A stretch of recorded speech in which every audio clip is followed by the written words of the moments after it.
So I have a few questions for you.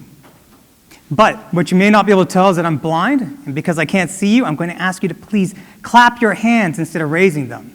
So if we can try it out, can you please clap for me? Oh, fantastic. At least I'm getting one round of applause today. So my first question is, how many of you have a diversity, equity, and inclusion program, or DEI program in your organization? I got some over there. And of those DEI programs, how many of them were started in the last year or two? Okay.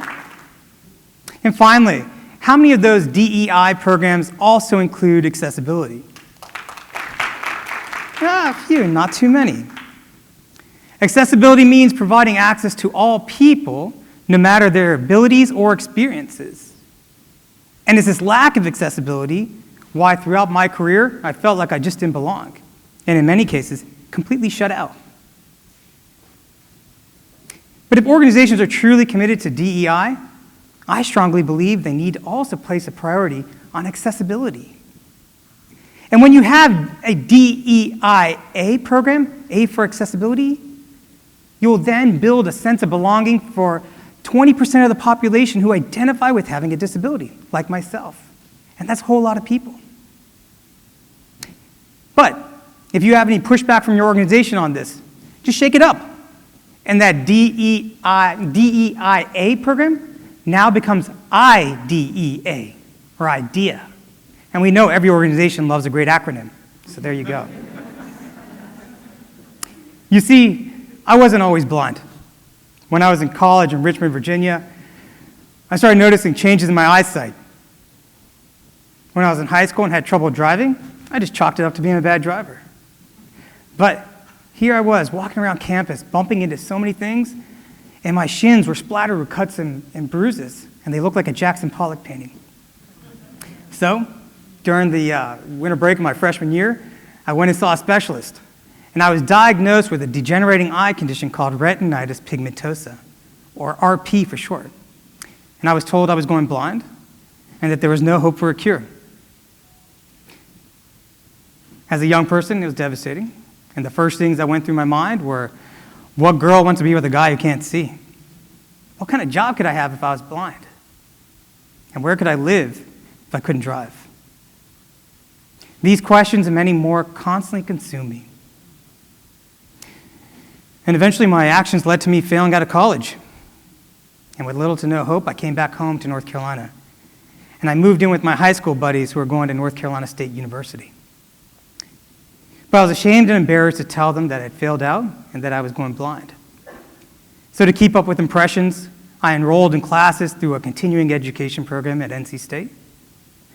And in that program, I could take a few credits every semester. And eventually, I took so many classes that they had to let me into a full-time program, and I graduated. But my biggest hesitation about staying in North Carolina was the fact that I was struggling driving. And I thought, if I can't drive, I can't have a career. But a few years earlier, I'd visited Bangalore, India. And I knew if I moved out there, I could probably get a car and drive it pretty easily. So I moved out there. But after 2 years and too many tongue lashings from my boss in India, I decided to come back home to the US. And I moved to New York City. The allure of the city was too much for me. A robust public transportation system, a fleet of yellow taxis on my beck and call, and not to mention, if I bumped into somebody on the street, there was nothing more in New York than just putting my head down and keep walking. But it was around this time that I also started noticing changes in my eyesight when I was reading text on a website. And at the time, I didn't know that this was an accessibility issue. But I found this little Microsoft magnifying mouse that allowed me to zoom in on text and images on the computer screen. And just like my car and driver in India, this little magnifying mouse was a tool that would enable me to continue my career. At the time, I was working for the city of New York, providing financial education for city employees during the recession. But I was living paycheck to paycheck. But when I looked at my friends around me, they were moving up in their companies or going to grad school. And I just didn't see that same type of career trajectory for myself. That's when I reconnected with a gentleman named Steve Clemens, that I worked with in Bangalore. He was now on the board of directors of a cell phone tower manufacturing company, and they wanted to start up a new business in Cameroon, which is in West Central Africa. When I heard this, I jumped at it. I said, hey, send me out there. I can do this. And Steve knew I had some sort of eye condition, but he said, all right, let's try it out. So I went to go sign my contract, and afterwards we went out to celebrate. And that's when the executives of the company found out that I couldn't see. And they said, hey, we can't send you out there. I said, please, give me a chance. Trust me. I can do this. So they said, okay, fine. We'll give you 6 months, and then we'll go our separate ways. And so I packed up my bags, and I left Manhattan for Douala, and I took a $20,000 investment and started a team around me. That team and I, we had immediate success. Within the next 14 months, we'd generate $12 million in revenue, $2.4 million in profit, and over the next 3 years, we'd spread that company around the continent and have sales in 22 countries. But the biggest accomplishment I had was when I was able to read a book for the very first time in nearly 5 years. That's when I got my first iPad, and the built-in accessibility features in it allowed me to read an ebook. I was able to put white text on a black background, which made it much easier on my eyes to read. I was able to zoom in with just a pinch of my fingers.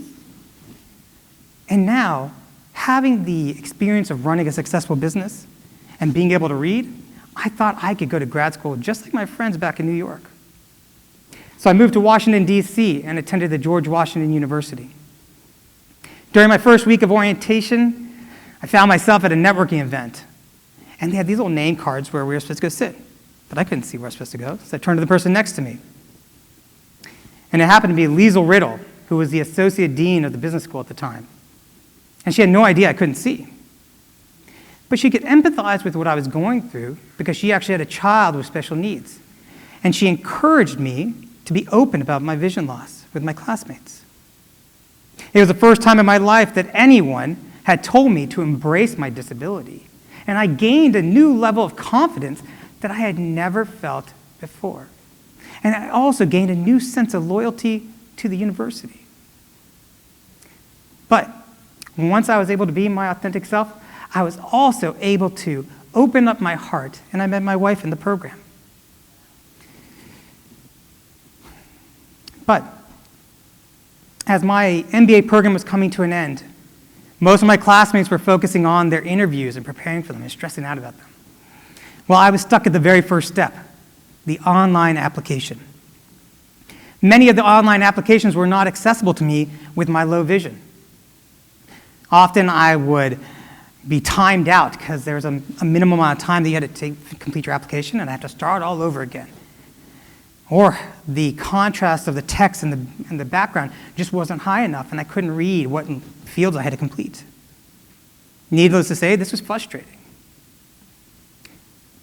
How could somebody with my experience and my education struggle with such a simple task of completing an application? And it brought me to tears more than once.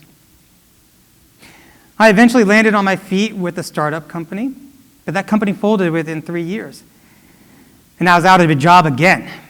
But this time, my wife and I had built a house in the DC area, and we had also welcomed our first son, both of which are not cheap. And the stress of it all caused my sight to go even faster. And even the magnification software and the inverted colors, nothing helped. I couldn't see the computer screen, and I thought my career was over.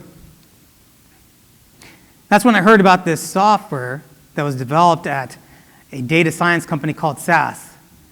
And it was designed to help people who are blind and low vision visualize graphs and charts using sounds. I thought it was awesome. But what was really cool was the guy who designed it.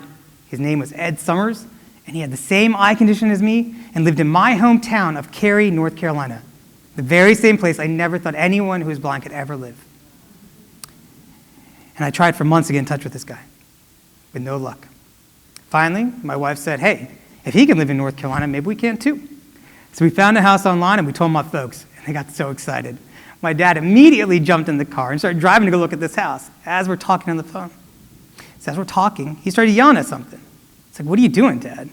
He goes, oh, there's a blind guy on the road. Maybe it's the guy you're trying to get in touch with. Dad, please don't yell at blind people on the road. Don't yell at anyone on the road. He's like, all right. Gets out of the car and walks over to this poor guy. And he says, are you Ed Summers?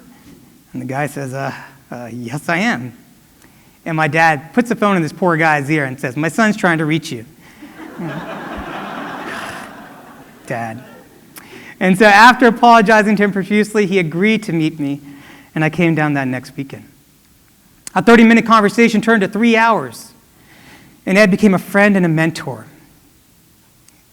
But he showed me that accessibility will enable me to continue my career, and that my dreams of being an executive, they weren't dead. It was soon after this encounter that I hit reset on my career.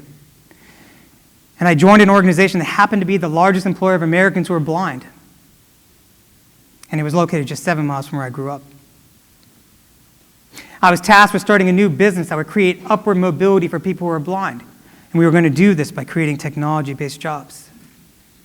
But because of my own lived experiences, I knew if we wanted to set them up for success, we had to address the accessibility barriers. And so that's what we're doing. But as I wrap things up, I'm not asking you to travel 30,000 miles around the world like I did. Nor am I asking you to join an organization that's focused on serving the disability community.